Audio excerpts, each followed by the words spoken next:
एक बार की बात है, एक छोटे से पहाड़ी गांव में, जहां चारों ओर घने जंगल फैले हुए थे और सर्द हवाएं हमेशा सरसराती रहती थीं। वहां एक विधुर पिता रामलाल अपनी 17 साल की बेटी रिया के साथ एक पुरानी लकड़ी की कुटिया में रहता था। रिया की आंखें गहरी झीलों जैसी थीं, चेहरा कोमल फूलों सा और मुस्कान में चांदनी की चमक। एक शाम जब बर्फबारी शुरू हो गई थी, कुटिया के दरवाजे पर एक बूढ़ा यात्री आया। उसके कपड़े ठंड से जमे हुए थे और चेहरे पर थकान की रेखाएं। उसने धीमी आवाज में कहा, भाई साहब, इस बर्फीली रात में मुझे एक रात का सहारा मिल सकता है? मेरी यात्रा लंबी है और ठंड ने मुझे थका दिया है। रामलाल ने उसे ऊपर से नीचे देखा, फिर बोला, घर छोटा है लेकिन रात भर की जगह है, अंदर आ जाओ। यात्री ने शुक्रिया अदा किया और अंदर आ गया। एक कोने में बैठी रिया ने उसे देखा। उसकी नजरें कुछ पल के लिए ठहर गईं। रात होने लगी। रामलाल ने यात्री को गर्म चाय और रोटी दी। तभी दरवाजे पर तेज दस्तक हुई। एक पड़ोसी आया, घबराते हुए बोला, रामलाल, तेरे भाई की हालत खराब हो गई है, बर्फबारी में फंस गया है, जल्दी चल। रामलाल चौंक गया। उसने यात्री की ओर देखा, फिर बेटी की ओर। बोला, रिया, मैं जल्दी लौटूंगा, दरवाजा बंद कर लेना। रिया ने सिर हिलाया और रामलाल बर्फीली रात में निकल गया।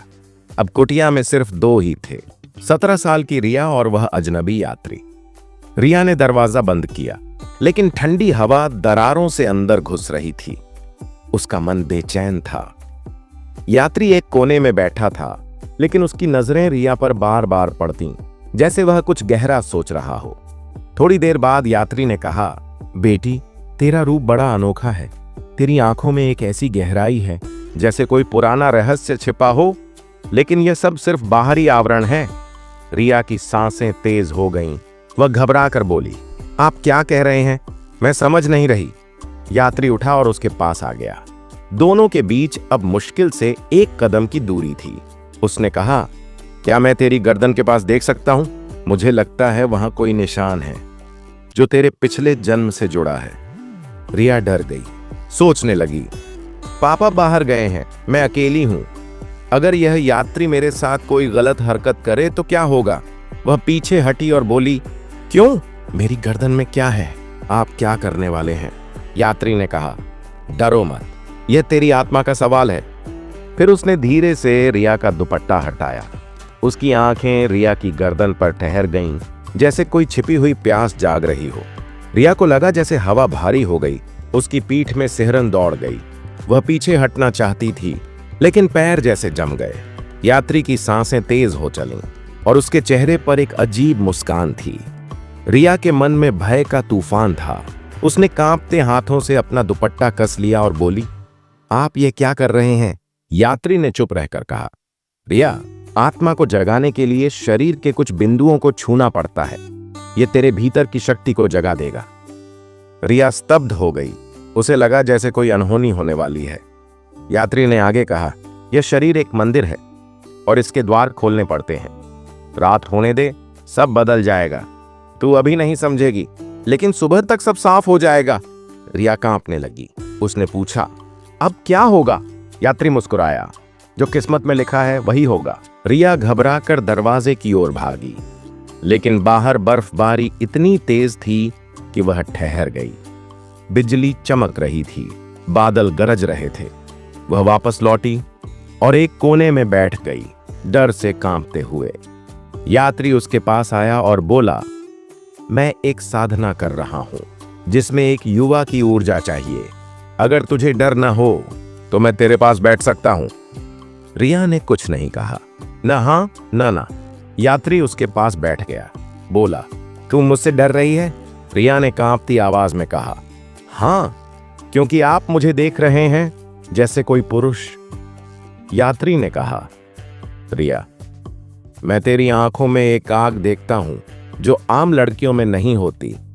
मैं तेरी आत्मा को छूना चाहता हूं, शरीर को नहीं। फिर यात्री ने अपनी हथेली रिया के माथे पर रखी और दूसरी कंधे पर एक मंत्र पढ़ना शुरू किया। रिया की आंखें बंद हो गईं, उसके शरीर में कंपन हुआ जैसे वह किसी और दुनिया में पहुंच गई हो। उसकी चेतना बदल चुकी थी। तभी दरवाजा खुला, रामलाल अंदर आया। उसने रिया को ऐसे बैठे देखा, यात्री के हाथ उसके कंधे पर। वह चीखा, यह क्या कर रहे हो मेरी बेटी के साथ? मैंने तुम्हें आश्रय दिया और तुमने। यात्री उठा, शांत स्वर में बोला, मैंने वही किया जो उसकी आत्मा चाहती थी।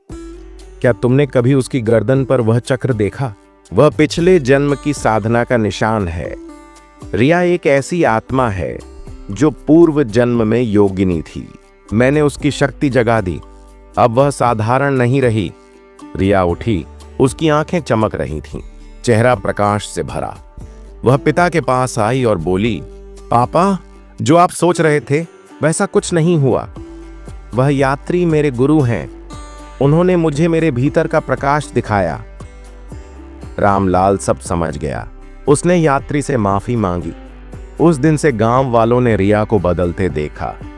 वह अब तेजस्वी, शांत और गहरी थी। दोस्तों, कहानी यहीं खत्म होती है। इसका संदेश है कि बाहरी दिखावे पर मत जाओ। सच्ची नीयत हमेशा शुद्ध होती है। आत्मा की जागृति से बड़ा कुछ नहीं। धन्यवाद।